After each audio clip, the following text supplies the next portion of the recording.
kepada Allah dengan mengucapkan Alhamdulillahi Rabbil Alamin. Berselawat kepada Rasulullah dengan mengucapkan Allahumma salli ala Sayyidina Muhammad wa ala ali Sayyidina Muhammad. Allahumma salli wa sallim wa barik alaih. Yang sama-sama kita hormati Bapak Ketua beserta seluruh pengurus Masjid Al-Qalam, hadirin hadirat, muslimin muslimat, alim ulama, sedik pandai, tokoh masyarakat. InsyaAllah kita semua dimuliakan Allah subhanahu wa ta'ala. Amin ya rabbal alamin. Judul kita subuh ini sebagaimana tertulis, untuk apa kita hidup.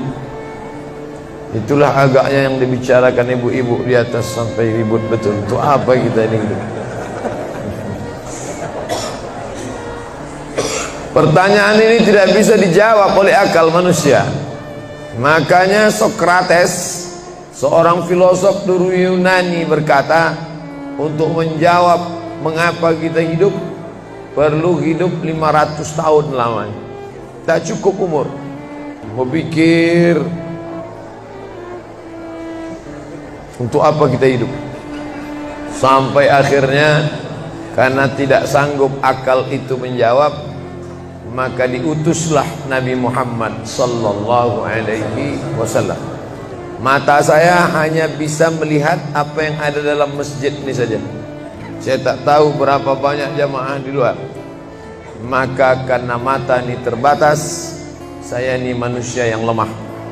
Telinga juga hanya bisa mendengar apa yang dibicarakan sekeliling dan atas saja. Apa yang dibicarakan orang di luar sana saya tak tahu. Maka saya manusia yang lemah. Akal juga begitu, tidak bisa menangkap saya ini habis mati nanti mau kemana. Maka saya manusia lemah. Allah maha tahu, maka dia kirimlah salah satu makhluknya ingin menjelaskan kau untuk apa, sedang di mana dan akan kemana. Dan makhluk itu bernama Nabi Muhammad sallallahu alaihi wasallam. Untuk apa hidup?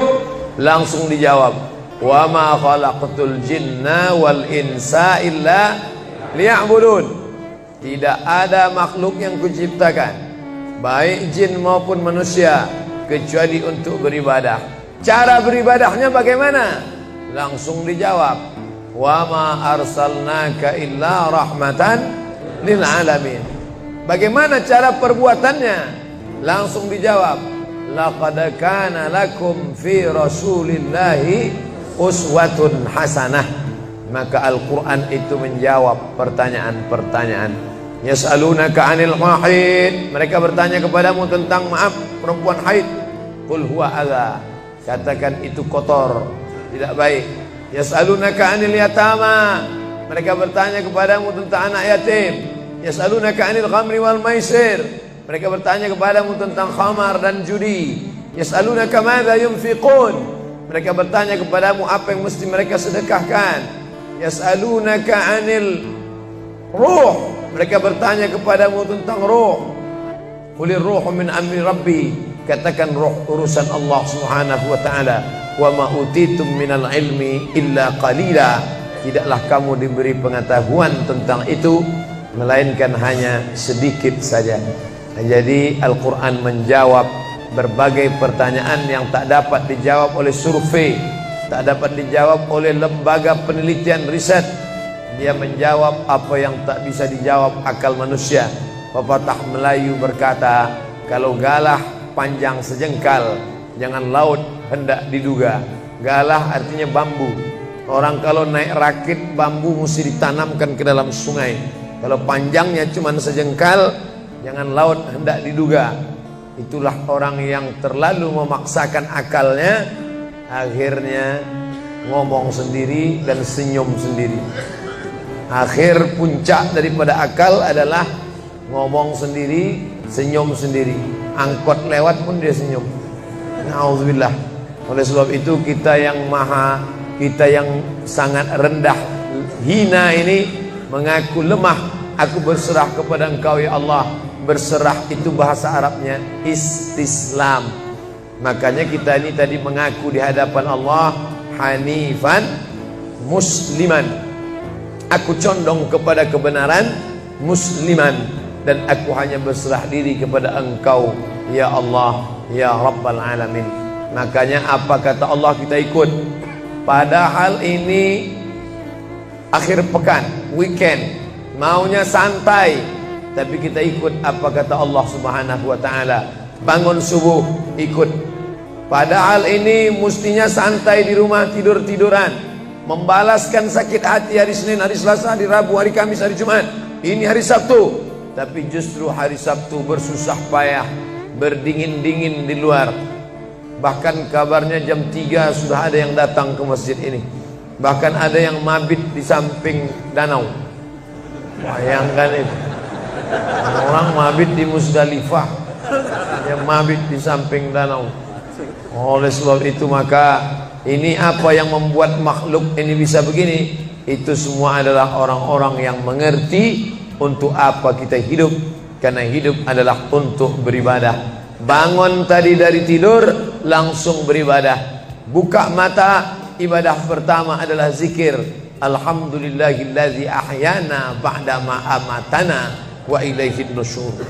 Masuk kamar mandi, tempat najis, kotor, bau, kotoran, tempat setan, tapi tetap menjadi ibadah. Dalam WC-nya pun ibadah. Dia masuk lagi ke kiri, dia katakan Allahumma inni a'udzubika minal khubusi wal khaba'is. Keluar dari kamar mandi itu ibadah juga. Dia langkah kaki kanan, dia katakan ghufranaka, ghufranaka, maafkan aku ya Allah. Mengapa dia minta maaf keluar dari WC? Karena selama di WC dia tidak menyebut Allah. Lidah yang diciptakan untuk beribadah, selama di dalam tidak beribadah, maka ibadah di dalam WC hanya hatinya saja berzikir. Tak boleh menyambut seruan azan. Terdengar suara azan masuk ke WC, Allahu Akbar, Allahu Akbar, Allahu Akbar. Oh, tak boleh. Tak boleh mengucapkan salam. Assalamualaikum, Nabi diam. Assalamualaikum, Nabi diam. 3 kali diucap, Nabi diam. Selesai keluar dari toilet, WC, barulah Nabi menjawab Waalaikumsalam warahmatullah. Karena tidak boleh menyebut nama Allah, maka minta ampun keluar dari WC. Karena lidah yang semestinya dipakai untuk menyebutmu ya Allah, berzikir mengingatmu ya Allah, tadi tak kupakai selama beberapa menit di dalam. Maka dia katakan ghufranaka. Lalu kemudian melihat wajah di cermin, mana tahu ada kotoran di mata. Jangan sampai kita berjumpa sama orang di masjid, orang senyum, kita senyum, yang disenyumkan orang kita. Maka lihat dulu baik-baik. Maka ketika melihat wajah, dia pun menjadi ibadah. Allahumma kama hassanta khalqi fahassin khuluqi. Sebagaimana kalau kau sudah perbaiki bentuk ciptaanku ini menjadi sempurna, maka perbaikilah akhlakku ya Allah. Lalu setelah itu berangkat dari rumah menuju masjid, beribadah juga. Bismillahi tawakkaltu 'ala Allah, la haula wala quwata illa billah. Setiap langkah kaki ke Masjid Al-Qalam ini bernilai 1 langkah menghapus dosa. Langkah kedua mengangkat derajat. Langkah ketiga menghapus dosa. Langkah keempat mengangkat derajat. Tidak tanggung-tanggung, derajatnya diangkat Allah. Siapa yang duluan datang langsung dapat di depan. Tapi ada orang terlambat tetap tinggi juga derajatnya. Mana dia? Ini yang di atas. Siapa bilang perempuan direndahkan, dihinakan? Perempuan dimuliakan. Mana contoh perempuan dimuliakan? Kalau mau tahu, datanglah ke Masjid Al-Qalam. Perempuan dimuliakan. Bapak Ibu yang dimuliakan Allah, masuk ke dalam masjid, langkah kaki kanan, Allahumma inni as'aluka min fadlik. Itu doa nanti keluar. Tapi ketika akan masuk, apa doanya? Allahumma ya Allah, iftahli, bukakan untukku abwaba rahmatik, pintu rahmatmu, bernilai ibadah. Duduk berzikir, jangan ngobrol, jangan cerita. Foto Pak Ustaz, sikit-sikit boleh. Lalu kemudian selama itu tertulis tadi di atas, Itulah hebatnya masuk ke Masjid Al-Qalam, tidak hanya mendengar ceramah dapat pengajian. Ketika saya masuk tadi, dengar suara azan, ada tulisan hadis riwayat Al-Bukhari. Siapa yang mendengar seruan azan lalu menyambut seperti bunyi yang diucapkan muazzin, kecuali pada hayya 'alas shalah, hayya 'alal falah, dia baca la haula wala quwata illa billah, ditutup dengan doa wasilah. Allahumma rabba hadhihi da'wati tammah wassalatil qa'imah, dimintakan untuk Nabi Muhammad, ati sayyidana Muhammadanil wasilah wal fadilah wasyarafa wad darajatal aliyatar rafi'ah. Yang kelima, wa ba'athullahumma maqaman mahmuda alladhi wa'adtah innaka la tukhliful mi'ad. Maka kata Nabi, halat laku syafaati yaumal qiyamah, layaklah dia mendapat syafaatku hari kiamat. Makanya selama duduk di depan tadi, tak ada satupun yang ngobrol, semuanya menyambut seruan azan. Allahu Akbar, Allahu Akbar, Allahu Akbar, Allahu Akbar. Ada kawan sebelah ngajak ngobrol, gimana bro program mancing kita? Allahu Akbar, Allahu Akbar. Nah, cerita tak tentu arah. Ini kita sedang beribadah kepada Allah Subhanahu wa ta'ala. Lalu kemudian selesai azan, salat sunat yang balasan pahalanya khairum minad dunya wa ma fiha, lebih baik daripada dunia dan seisinya. Apa itu? Qabliyah subuh. Sampai-sampai andai terlambat qabliyah subuh, tetap boleh dilaksanakan setelah subuh. Habis salat subuh barulah dilaksanakan qabliyah subuh. Tapi kalau sudah sama-sama ngaji, tapi kalau nanti pulang kampung, justru sekarang orang di kota ngaji, di kampung tidak ngaji. Zaman dulu di kampung ngaji, di kota tidak ngaji. Sekarang dunia sudah mau kiamat. Di kampung orang ngaji, di kampung orang tidak ngaji. Kenapa? Parabola masuk desa. Oleh sebab itu, maka kalau di kampung itu tidak ada pengajian, mereka tidak tahu bahwa qabliyah subuh diganti setelah subuh. Nanti pas mau bulan puasa pulang kampung, jangan qabliyah subuh setelah subuh.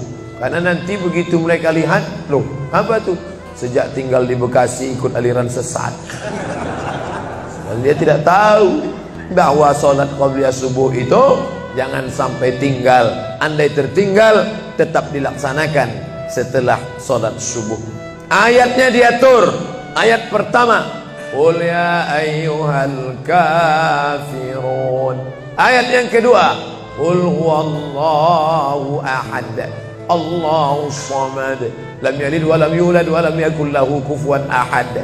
Andai masuk ke dalam masjid, kebetulan jamnya langsung nampak kelihatan, iqamat tinggal 2 menit lagi, iqamat 2 menit, tak mungkin sholat 4 rakaat. Pilihannya tahiyatul masjid atau qabliyah, qabliyah atau tahiyatul masjid. Kalau melaksanakan tahiyatul masjid tidak dapat qabliyah. Tapi kalau melaksanakan qabliyah, automatically dapat tahiyatul masjid. Oleh sebab itu, andai terlambat, waktu tinggal 2 menit, maka laksanakanlah qabliyah subuh. Tapi jangan gara-gara ini terlambat terus. Yang paling afdal cepat datang. Apa kata jamaah? Yang lambat kan ustaz, kami cepat datang. Bapak ibu yang dimuliakan Allah Subhanahu wa ta'ala, selesai itu salat subuh. Kalau qabliyahnya lebih baik daripada dunia dan seisinya, apalagi salat subuhnya. Begitulah. Kalau qabliyahnya saja yang pendek ayatnya lebih baik daripada dunia dan seisinya, apalagi salat subuhnya. Lalu pahala salat subuh itu apa? Tak ada yang tahu. Makanya kata Nabi, lau ya'lamuna ma fil atamati was subhi, andai mereka tahu pahala salat subuh berjamaah, la atauhuma habwan, mereka akan datang ke Masjid Al-Qalam walaupun merangkak, habwan, lumpuh, sakit kakinya, dia akan datang. Kursi roda tak ada, yang mendorong tak ada, datang dia ke masjid ini walaupun merangkak. Kenapa mereka tidak datang? Karena mereka tidak tahu. Kenapa mereka tidak tahu? Karena mereka memang tidak cari tahu dan tak mau tahu. Dan sampai masanya mereka nanti akan menyesal saat melihat orang-orang mendapatkan balasan muttaqiina fiha 'alal araik, Mereka duduk di atas kursi-kursi istana surga, tersenyum melihat orang-orang yang dulu tak peduli pada sholat subuh. Mudah-mudahan kita semua istiqomah insyaallah. Jadi Ustadz, kalau hidup ini cuma untuk ibadah, sholat, masjid, baca Quran, zikir, gimana kami mau mencari nafkah? Gimana kami mau buka ruko? Gimana kami mau bisnis? Gimana kami mau tanam kelapa sawit? Gimana kami mau proyek batu bara? Gimana kami mau ternak ikan? Ini mesti dipahami bahwa ibadah itu dibagi dua. Satu namanya ibadah mahdah, pure, original, murni, tidak bercampur dengan apa-apa. Yang satu lagi tidak ibadah tapi bernilai. Nah, ini mesti dipahami. Bapak yang masuk kantor dari jam 8 pagi sampai jam 4 sore itu ibadah. Karena kalau itu tidak ibadah, habislah waktu kita. Makanya yang bekerja niatkan ibadah. Sehingga kalau istrinya nanya, "Mas kok lama pulang?" Ibadah nih, Mas. Tapi jangan gara-gara ini di kantor itu ibadah, lalu ketika azan di masjid kantor berkumandang, hayya 'alas shalah, dia terus ngetik, "Mas, ayo ke masjid." Enggak, ini pun juga ibadah. Kau ibadah aja ke sana, aku ibadah di sini. Itu juga enggak benar. Karena ibadah itu dibagi dua. Satu yang murni, pure, tidak bercampur dengan apapun, namanya ibadah mahdah, salat, baca Quran, zikir, iktikaf. Tapi ada satu lagi tidak ibadah, tapi kalau diniatkan dia bernilai ibadah. Termasuk ibu-ibu yang hamil 9 bulan 10 hari, itu ibadah. Kalaulah 9 bulan 10 hari itu tidak ibadah, betapa tidak adilnya Allah. Masa kita yang duduk-duduk di masjid dapat pahala ibadah, dia yang muntahnya, yang ngidapnya tak dapat ibadah. Tadi malam begitu sampai di airport langsung SMS masuk, "Ustadz, keluar dari pintu berapa? Ini ada perempuan ngidam mau ketemu." Saya keluar dari pintu 4, kami sudah standby di pintu 4. Lantai berapa? Lantai paling atas. Oke, sampai di sana lihat perempuan tidak pakai jilbab, pakai celana jeans. Saya udah mau marah. Ini kenapa? "Mohon maaf Pak Ustadz, non muslim."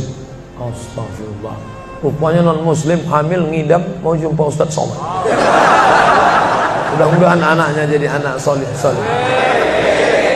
Ya, Allahu Akbar. Bernilai ibadah. Lalu yang dapat pahala dari itu siapa? Dari mana ibu-ibu hamil muda itu tahu saya? Kenal saya di mana? Padahal dia dari Jawa, saya dari Sumatera. Ternyata ada orang beribadah yang tidak kita sangka ibadah. Tidak ada rukun, tidak ada syarat, tidak ada wajib, tidak ada sunat, tidak ada makruh, tidak ada mubah. Apa ibadahnya? Ya ini, merekam ceramah ini. Merekam ceramah ini ibadah. Memoto itu ibadah. Bayangkan resiko tukang foto. Saya sampai sekarang tukang foto itu resikonya nanti setelah tua matanya gini.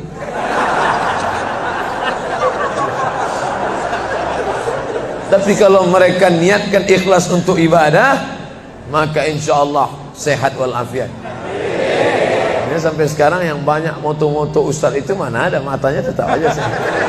Kenapa? Karena diniatkannya untuk ibadah. Hidup ini kalau berniat ibadah tidak ada capeknya, tidak ada lelahnya.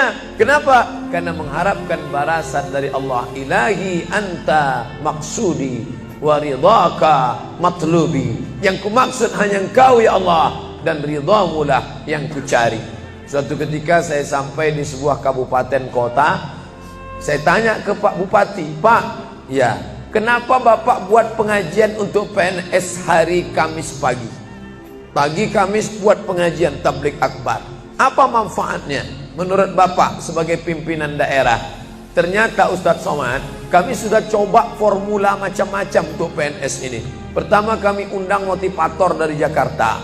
Akhirnya di gedung hotel dengan biaya mahal. Lalu kemudian dengan infokus, suara menggelegar.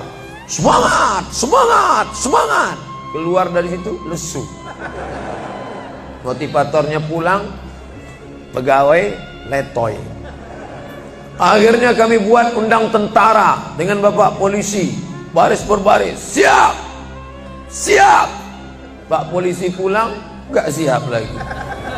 Ternyata yang disentuh paling mantap bukan fisiknya, bukan matanya, bukan pakai infocus, bukan pakai suara menggelegar, tapi yang disentuh adalah hati. Dan satu yang bisa menyentuh hati itu adalah agama. Itulah makanya ibu bapak coba nanti kalau mau buat praktek, buat satu kotak, buat satu lagi kotak, ada 2 kotak. Kotak ini buat voucher, namanya sumbangan. Kotak ini buat juga voucher, tulisannya sodakoh. Lihat mana yang paling banyak diambil umat Islam, sumbangan apa sodakoh? Sodakoh, padahal nilainya sama. Sumbangan 100.000, sodakoh 100.000. Bapak ibu silakan ambil untuk anak yatim fakir miskin kita. Pasti voucher yang paling banyak diambil adalah sodakoh. Kenapa? Karena mereka menganggap sumbangan tak ada pahalanya, karena bukan bahasa Arab. Apa dia? Sumbangan. Enggak ada dalam Quran. Ya ayyuhalladzina amanu, sumbangan. Yang ada adalah sedekah. Innamas sadaqatu lil fuqara wal masakin wal 'amilina 'alaiha wal mu'allafati qulubuhum wa fir riqab wal gharimin wa fi sabilillah wa ibnis sabil. Itulah mengapa yang disentuh itu bukan nalar otaknya, tapi yang disentuh itu adalah hatinya. Ala fil jasadi mudghah. Ketahuilah dalam jasad itu ada segumpal. Idza salahat salahal jasadu kulluh. Kalau yang segumpal itu baik, maka yang lain ikut menjadi baik. Wa idza fasadat fasadal jasadu kulluh. Kalau yang segumpal itu rusak, jahat, kotor, hitam, gelap, maka yang lain ikut menjadi rusak. Ala wahyal qalb, hati. Jagalah hati. Itu yang selalu dipesankan Ustaz kita Agib, jagalah hati. Jangan kau terserah. Bapak Ibu yang dimuliakan Allah, salah satu yang merusak manusia sekuler, membagi 2. Di masjid ibadah, di kantor tidak ibadah, fatal. Di masjid dianggap ibadah. Jangan heran kalau ada orang di masjid khusyuk, takut nengok ke atas, melihat hanya tempat sujud saja. Allahu Akbar, tidak mau lihat ke atas. Kenapa? Dia khusyuk. Tapi di kantor dia lebih setan daripada setan. Kenapa? Berasal dari pemahaman yang salah, karena dia sudah bagi 2. Di masjid ibadah, di kantor tidak ibadah. Bahkan yang lebih fatal, yang kotor-kotor di kantor bisa dibersihkan di masjid. Kotor. Akhirnya untuk membersihkannya pergi dia ke masjid. Laundry yang paling besar Masjidil Haram. Sampai di sana nangis di pintu Ka'bah. Ya Allah, dah selesai bersih. Enak aja. Bukan begitu ajaran Islam.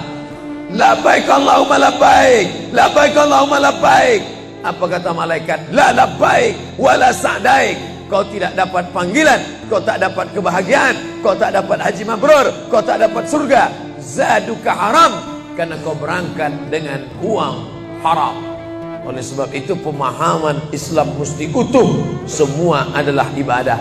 Kalaulah gerak tidak ibadah, betapa menyakitkannya bapak-bapak polisi di jalan raya kena panas terik, padahal dia tidak ada penutup kepala di atas, berkeringat berpeluh. Mereka tetap merasakan itu sebagai ibadah. Tentara yang membela negara, angkatan laut di perbatasan sana, datang kapal-kapal perompak dari Thailand ingin mengambil ikan kita, tenggelamkan. Itu kalau tidak nilai ibadah, dia takut. Jangan-jangan sebelum kita tenggelamkan, kita duluan ditembaknya tenggelam. Maka itu mesti ada nilai ibadah di dalamnya. Itulah yang membangkitkan semangat jihad. Jamaah bertanya, Ustadz kemarin dari Jambi, terus kemudian terbang ke Miri, besok baru pulang ke Pekanbaru. Apa Ustadz? Saya lihat Ustadz dari tadi mengantuk saja. Iyalah, sampai tadi malam ke hotel jam 12, baru tidur jam 1 karena ada yang mau ditulis. Jam 3.30 sudah bangun ceramah. Tapi begitu berjumpa dengan jamaah orang ramai, bangkit semangat. Habis ceramah ini tanya jawab, semangat lagi. Habis itu baru lesu. Dan tidurnya itu pun ibadah. Bayangkan, tidurnya itu ibadah. Itulah mengapa banyak orang pengajian sambil oh, ustadz menyindir ya? Tidak. Saya termasuk ustadz yang tidak pandai menyindir. Saya termasuk ustadz kalau dipesan request untuk menyindir, saya tidak pandai. Kenapa? Karena saya pernah menyindir orang. Ustadz, tolong ustadz sindirkan. Ini ada jamaah yang sudah sedekah tapi mengambil uangnya kembali. Siapa yang bersedekah mengambil uangnya kembali? Kal kalbil ladzi ya'udu ila qaihi, sama seperti anjing yang menjilat muntahnya kembali. Selesai pengajian, mohon maaf Pak Ustaz, yang disindir nggak datang. Oleh sebab itu tak ada gunanya sindir menyindir. Kalau mau to the point, mana orangnya face to face, langsung saja tembak 12 pas, gol. Bapak Ibu yang dimuliakan Allah, maka mesti dipahami dengan benar. Di Masjidil Haram ibadah, di rumah pun kau ibadah.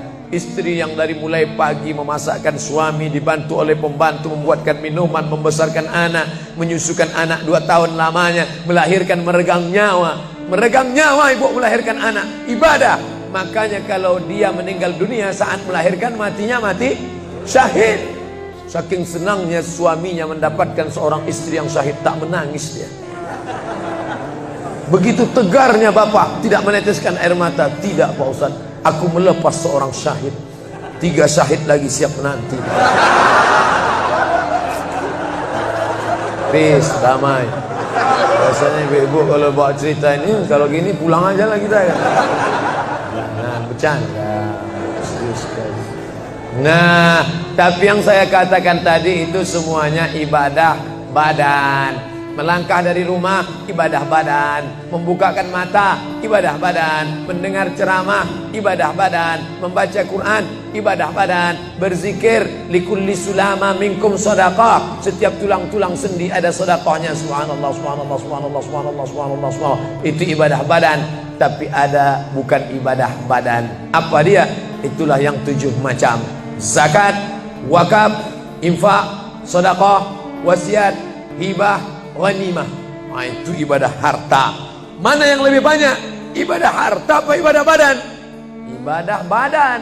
Kalau ibadah harta tak banyak. Zakat, wakaf, infak, sedekah, wasiat, hibah, ghanimah, rampasan perang. Tapi kalau ibadah badan, setiap gerak adalah ibadah. Makanya kita mesti bergerak. Di kulli harakah barakah. Setiap ada gerak pasti ada berkah. Makanya tak boleh tidak bergerak. Air sumur kalau tidak ditimba, air itu akan busuk, butek, warnanya pun tidak ada seperti minyak di atas. Mata air mesti terus berganti. Darah harus tetap mengalir, jantung harus tetap berdetak. Makanya jangan pernah kosong dari aktivitas. Fa idza farata fansab. Selesai dari satu ibadah, pindah ibadah lain.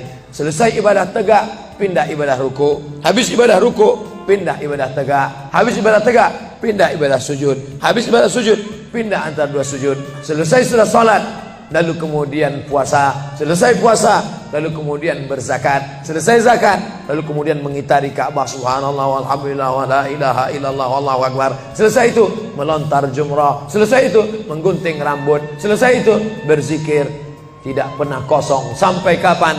Sampai malaikat maut mencabut nyawa dan ucapan terakhir yang keluar dari mulut adalah la ilaha illallah.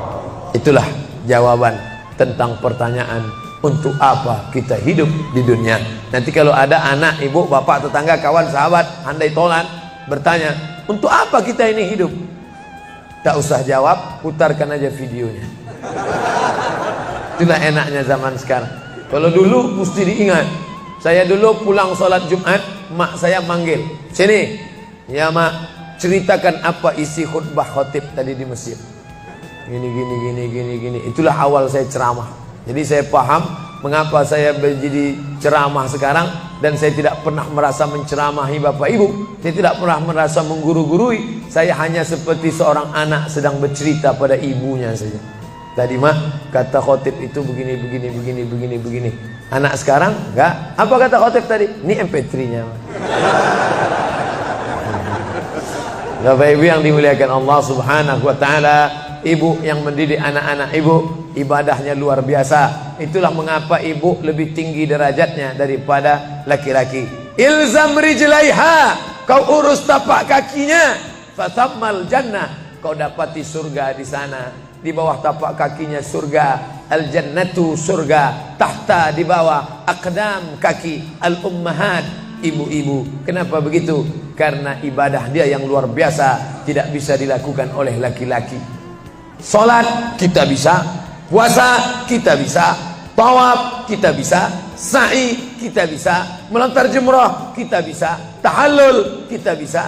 Tapi ada yang kita tak bisa. Apa dia? Mengandung. Kita tak bisa. Siapa yang mau coba mengandung, keluar dari sini, ambil bola voli, ikat di perut. Melahirkan kita tak bisa. Siapa ingin coba melahirkan, keluar dari sini, telanlah jeruk bulat-bulat. Habis itu keluarkan bulat-bulat. Menyusukan kita tak bisa, dan itu ibadah. Tapi bukan ibadah mahdhah. Dia tidak selevel dengan sholat, zakat, puasa, haji. Tapi ibadah ini berkualitas. Ibadah badan sudah, ibadah harta sudah.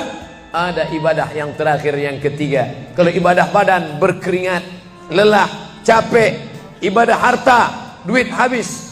Tapi ada ibadah satu lagi, tak nampak di mata. Apa dia? Ibadah hati. Itulah dia ikhlas. Orang yang ikhlas tak tampak.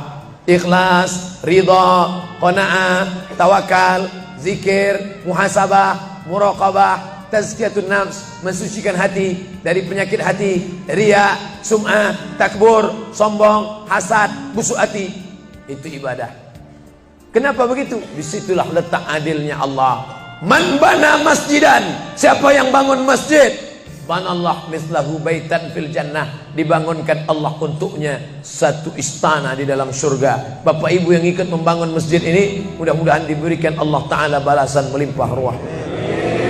Kami nggak bisa Pak Ustadz, jangankan bangun masjid, buat rumah kami aja kami nggak bisa. Allah Maha Adil. Kalau kau tidak bisa dengan ibadah harta, maka engkau dengan ibadah tangan. Apa dia? Ikut gotong royong masjid. Nampak ada pembangunan masjid, ikut ngecornya, pasangnya. Tapi dengan syarat menyelesaikan masalah. Jangan buat masalah. Man shalla isnatai asyarata raka'ah, siapa yang salat 12 rakaat fil yaumi wal laila, sehari semalam, bunyalahu bihinna baitun fil jannah, dibangunkan untuknya satu istana di dalam surga. Sama macam orang yang bangun masjid, salat 12 rakaat. Kamu bisa bangun masjid? Bisa. Bagus. Kamu? Saya nggak bisa. Amal saya apa? Tenang, ada amal. Allah Maha Adil. Salat 12 rakaat. 2 rakaat sebelum subuh, 4 rakaat sebelum zuhur, 2 rakaat setelah zuhur, 2 rakaat setelah maghrib, 2 rakaat setelah isya. 12 rakaat. Saya nggak bisa Pak Ustadz, sedang terbaring di rumah sakit, kaki sakit, kepala sakit, hati sakit, jantung sakit. Stop, jangan lanjutkan. Aku tak sampai hati mendengar penderitaan. Jadi amal saya apa Pak Ustadz? Ada satu amalmu. Apa dia? Ridha, menerima takdir Allah Subhanahu wa ta'ala. Sakit Pak? Tidak. Kenapa? Sakitku hilangkan hatiku ridha. Man lam yasbir bi balai, siapa yang tak sabar dengan bala ujianku, walam yarda bi qada'i, yang tak ridha dengan takdirku, falyatlub rabban siwaya, carilah Tuhan selain aku. Kau sabar, kau ridha menerima itu. Apa balasannya? Lebih hebat daripada balasan orang yang bangun masjid, lebih besar daripada balasan 12 rakaat salat. Innama yuwaffas sabiruna ajrahum bighairi hisab. Orang yang sabar itu balasannya bighairi hisab, tak dapat dihitung, tak dapat dikira, unlimited. Begitulah Allah Maha Adil. Untuk apa kita hidup? Hidup untuk beribadah. Ibadah apa yang kita lakukan?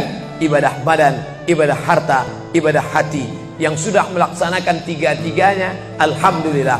Yang baru melaksanakan satu, tambah. Yang satu pun belum, innalillah. Masjid ini besar. Kadang kita bangga masjid besar, rupanya APBN, anggaran pendapatan belanja negara. Bangga kita masjid megah, rupanya APBD, anggaran pendapatan belanja daerah. patutlah masjidnya di tengah hutan, karena di situ tanah yang murah. Akhirnya pemukiman masyarakat jauh, masjid di tengah jalan, masjid di tengah perjalanan luar kota, jauh dari pemukiman masyarakat. Masuk kita ke dalam, tai kambing yang ada di dalam. Tapi masjid ini megah, mewah, 2 lantai, lengkap dengan kubah yang besar. Ini swadaya masyarakat.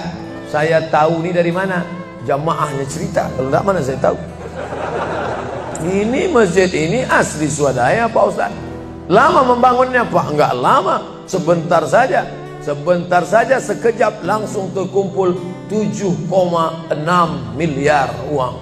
7,6 M. Itu kalau dibelikan cendol berenang gitu. Bayangkan itu. Bisa terkumpul masyarakat. Padahal ibadah yang paling berat, ibadah harta ini. Banyak orang kalau diajak iktikaf, banyak. Ayo kita iktikaf, ramai. Ayo kita zikir ke Az-Zikra, ramai. Jangan lupa besok zikir ke Az-Zikra, hari Ahad pertama, sekaligus acara live Damai Indonesiaku TV One bersama Ustadz Abdul Somad LC. Tapi ada ibadah yang berat. Apa dia? Ibadah harta. Banyak orang ketika diajak muhasabah zikir malam, ya Allah, banyak dosa kami ya Allah, tapi dia susah menangis, meneteskan air mata. Tapi begitu lewat kota infak, memang menangis. Tak sampai hati melihat Bung Karno keluar dari dompet. Lewat kotak sodako infak, lama membuka dompet mencari Patimura. Nauzubillah. Mudah-mudahan kita tak termasuk golongan yang bakhil ini. Kenapa? Karena setan selalu asyaitan, setan ya'idukumul faqra, membisikkan kepakiran. Jangan beri, jangan beri, jangan beri, nanti kau susah, nanti anak kau tak makan, nanti kau dikeluarkan kerja, kau makan apa, nanti kau mau beli rumah, nanti kau mau beli tanah, nanti kau mau beli mobil, nanti kau mau beli cincin, nanti kau mau beli kamera, nanti kau mau ganti HP, uangmu tak ada. Setan selalu berbisik-bisik. Lawan setan itu. Qul a'udzu birabbin nas, malikin nas, ilahin nas, min syarril waswasil khannas, alladzi yuwaswisu fi sudurin nas, minal jinnati wan nas. Hanya saja kalau yang berbisik itu setan, kita baca ayat kursi, insya Allah dia kabur. Ini yang berbisik ini kawan kita. Kita bacakan ayat kursi, hafal pula dia dari kita lagi. Tapi tak apa-apa, tetap aja bacakan. Allahu la ilaha illa huwal hayyul qayyum, la ta'khudhuhu sinatun wa la naum. Hembuskan ke wajahnya. Bapak Ibu yang dimuliakan Allah, setelah ibadah 3 ini kita lakukan, ibadah badan sudah, sholat subuh sampai melimpah ruah ke belakang. Saya dengar suara hati tadi, lapor, tenda sudah penuh, sudah melimpah ke jalan. Masya Allah. Ibadah harta sudah 7,6 M. Ibadah hati sudah, sabar, ridha, qanaah, tawakal. Tapi jangan lupa, datang merusak yang 3 ini, perkelahian, merusak ukhuwah Islamiyah. Masjid yang besar, kalau sudah kelahi di dalamnya, tinggal kelahi, tak lagi ada persatuan. Masuk masjid bukan baca doa pintu masuk masjid, malah masuk masjid ngelihat kira-kira dia di mana ya. Oh dia di sana, gua di sini lah. Oh di sini, dia di sini. Sampai akhirnya suatu hari terlambat, lupa ngelihat. Allahu Akbar, rupanya dia di samping. Jangan kelahi. Wa'tasimu bihablillah, berpegang teguhlah dengan tali Allah. Tali Allah itu apa? Al-Quran dan Sunnah. Apalagi ulama, nggak ngerti Quran, nggak ngerti Sunnah, tanya ulama. Al-ulama warasatul anbiya. Wa'tasimu bihablillah, berpegang teguh dengan tali Allah. Wala tafarraqu, jangan berpecah belah. Coba lihat bunyi ayatnya. Andai ayat itu sampai bihablillah titik sudah cukup. Berpegang teguhlah dengan cara tali Allah, cukup. Mengapa ujungnya tetap ditutup? Wala tafarraqu, jangan berpecah belah. Karena banyak orang yang sudah baca Quran, sudah sholat, sudah puasa sunat, tapi hatinya pecah bercabang. Galah patah boleh disambung, kaca retak boleh direkat, hati rusak kemana obat akan dicari. Oleh sebab itu kalau ada fitnah-fitnah, tabayun, klarifikasi. Jangan suudzon. Ijtanibu katsiran minaz-zan. Kepengurusan masyarakat, jamaah, sayang kebersamaan rusak. Gara-gara apa? Gara-gara nila setitik rusak susu sebelanga. Gara-gara api di dalam sekam, ada kulit padi bertimbun, di dalamnya itu ada setitik api, tiba-tiba api menyala, akhirnya semua menjadi abu, dan abu dihembus angin, tak berkesan sama sekali. Hilang 3 ibadah. Ibadah badan hilang, ibadah harta hilang, ibadah hati hilang. Gara-gara apa? Berkelahi. Ingat, setan tak pernah berhenti. Inna syaitan, setan ya isa'an ya'budahul musallun. Setan kalau sudah melihat orang sholat, dia tidak lagi goda mereka untuk menyembah, sembahlah aku, sembahlah aku, sembahlah aku, sembahlah aku. Tidak. Tapi apa yang dia lakukan? Walakin fit tahrish, menanamkan permusuhan ke dalam hati orang yang sholat. Maka jaga ini. Jangan kita bertengkar gara-gara masalah khilafiyah. Saya kalau jadi imam di masjid dekat rumah saya jadi imam, saya baca kunut. Dan imam-imam dekat rumah saya itu saya pesan harus baca kunut, karena saya berpegang mazhab Syafi'i. Tapi ketika sholat di Masjid Al-Qalam, saya tidak tahu jamaah di sini pakai kunut apa tidak. Saya tidak ingin merusak kebiasaan mereka. Mana tahu mereka ikut mazhab Hambali, mana tahu mereka Muhammadiyah, saya tidak tahu. Maka ketika diminta jadi imam, Ustaz jadi imam, batuk. Saya tak mau merusak, biarlah imam tetap saja. Rupanya imam di Masjid Al-Qalam tidak baca kunut, ya saya tetap ikut solat. Apakah perlu saya ulang solat saya? Tidak. Solat saya sah, karena apapun ormasmu, apapun mazhabmu, mau NU, mau Muhammadiyah, mau Perti, mau Persis, mau Al-Irsyad, mau Jamaah Tabligh, mau FPI, mau mazhab Hanafi, mazhab Maliki, mazhab Syafi'i, mazhab Hambali, semuanya sepakat solat subuh itu wajib. Jadi yang wajib aja kita laksanakan. Adapun perbedaan teknisnya, yang satu pakai usolli, yang satu nggak pakai usolli, yang satu ngangkat tangannya ke telinga, yang satu ngangkat tangannya ke bahu, yang satu bismillahnya jahar, yang satu bismillahnya sir, yang satu ayatnya panjang, yang satu ayatnya pendek, yang satu pas mau turun sujud tangan duluan, yang satu lutut duluan, yang satu duduknya tapak kakinya duduk di tapak kaki kiri, yang satu duduknya langsung pantatnya ke lantai, yang satu telunjuknya ngangkat sekali, yang satu berkali-kali. Itu masalah teknis simple sederhana. Ada masalah yang lebih besar. Apa masalah kita yang lebih besar? Membeli tanah baru untuk buat sekolah Islam, membeli tanah baru, ruko baru untuk buat apa? 212 mat, kita mat. Orang Islam belanja di warung Islam. Alangkah indahnya, selesai acara sholat subuh bersama, pengajian bersama, selesai itu belanja beras minyak goreng bersama. Serbu. Sehingga bangkitlah ekonomi umat. Berapa pegawai bisa ditampung bekerja? Langsung membeli beras ke tempat-tempat tanaman masyarakat, sehingga mereka tidak menjadi korban rentenir. Musim menanam diulur, kasih pinjaman pupuk, pinjaman tanah. Masa musim panen ditarik, mereka menjadi korban rentenir lintah darat. Disedot darah mereka sampai kering dan mati. Kita selamatkan dengan apa? Dengan market. Masjid punya market. Saya beberapa kali meresmikan market punya masjid di Masjid Raya Batam, Masjid Agung Batam. Itu di bawahnya ada super mini market untuk menjamaah. Kemarin pulang dari Pulau Bintan, itu juga meresmikan di Dumai. Begitu juga. Nah, ini 212 Mart. Terserah namanya apa. Ada 212 Mart, ada namanya Kita Mart, atau bisa juga buat Somart. Nah, bisa juga. Bapak Ibu yang dimuliakan Allah Subhanahu wa taala, maka visi misi kita ke depan, jauh melihat ke depan. Kami harus punya pusat perbelanjaan komunitas muslim. Kami harus punya komplek perumahan muslim. Nah, ini semua yang akan menyelamatkan kita. Kalau sudah begitu, maka mengertilah untuk apa kita hidup.